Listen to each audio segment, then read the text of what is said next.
Қазақша айтқанда мойның жар бермейді. Бірнеше рет айтылды, жұмыс істемейсің. Басшың қазір еңбек демалысында түсінікті, саяси науқанға байланысты. Неге жұмыс істемейсің өзің? Жап-жас жігітсің.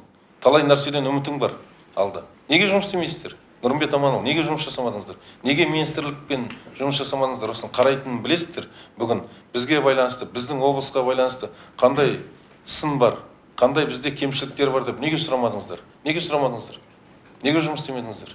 Құрметті әріптестер, барлықтарыңызға ескертіп келе жатырмын. Өзім орынбасарларымнан бастап, осы жердегі аудан әкімдері, сала басшылар, әрқайсыңызға сіздер үнемі министрлікпен тиісті өздеріңізге қарасты жұмыс жасаңыздар.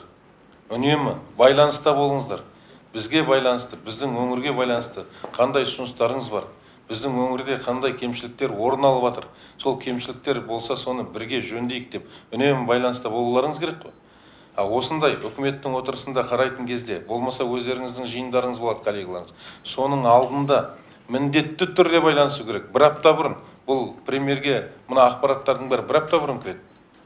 Министр өзінің баяндамасын бәрін бір апта бұрын кіргізеді. Сіздер үнемі байланыста болсаңыздар, нақты ақпарат жетсе, бүгінгідей айтылмайды, біріншіден. Айтылған күннің өзінде артынан жауабы болады. Сіздер бұған үлкен жауапкершілікпен қарамайсыздар.